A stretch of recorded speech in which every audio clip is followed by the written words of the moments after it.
NFL viewership, believe it or not, it's up for the first time since 2015. Nielsen says the average TV audience is 15.6 million.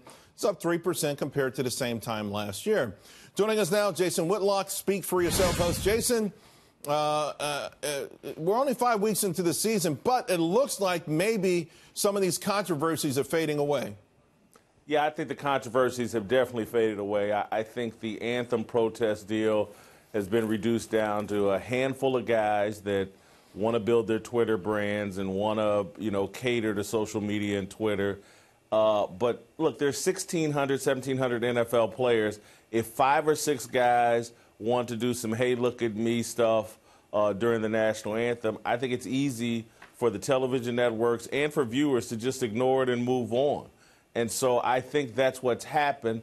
I think that we've got some exciting young quarterbacks in the National Football League, from Patrick Mahomes to Baker Mayfield. And obviously you got the old guy, the standard, Tom Brady. I think there's a lot of exciting things going on in the NFL. And I think that excitement trumps the polarizing anthem issue and anything else. Is the pace of the game getting faster, though? That was another criticism that people on both sides of the political aisle had. Just too many interruptions, too many flags, and, it made it difficult to sit there.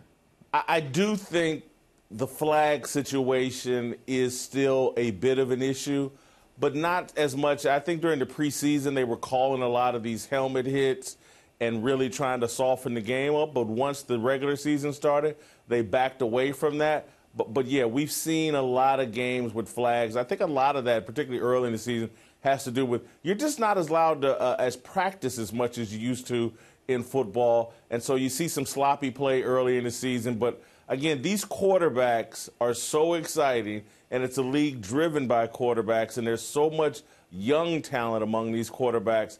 I just think that excitement has swept up football love in America. You mentioned the new rules and the hits on quarterbacks. Listen, I happen to be a Redskins fan, but I think Clay Matthews got a bum call recently. Are you okay with the coddling of these quarterbacks? No, I'm not. We're making the game a bit too easy for the quarterback. They live in a really protected space where you almost have to ask permission to tackle them.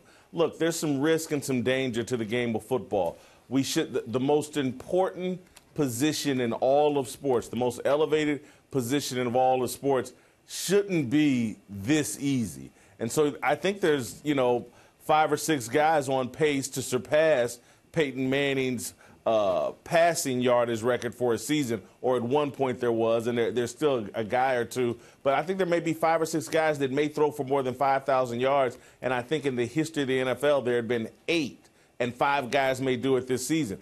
We've made the quarterback position a little too easy and a little too comfortable. I'm not comfortable with it, but I think, Charles, you and I may be outside the mainstream in terms we may be too old school.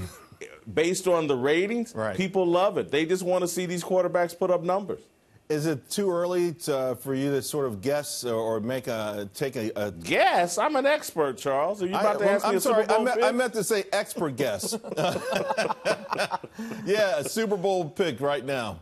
If I had to, listen, you got to like the Rams and the Chiefs. I'm a Chiefs fan. I've worked in Kansas City for 16 years. I love the Kansas City franchise. I love Patrick Mahomes and what the Chiefs are doing. I like the Chiefs and the Rams. That's an obvious pick. If I'm looking for a sleeper team in the NFC, I love the way Cam Newton and the Carolina Panthers are playing. That's a team that may be able to come out here to L.A. and beat the Rams in a road game, maybe. In the AFC, if I was looking for, you can never call the Patriots a sleeper, but the Patriots obviously would be my second choice in the AFC. I like the Panthers too, but I think they're running McCaffrey on those first down runs way too much up the middle. He's a little dude, and he's getting beat up. Jason, they're giving me the wrap. I love talking to you. See you again real soon. Thank you, Charles.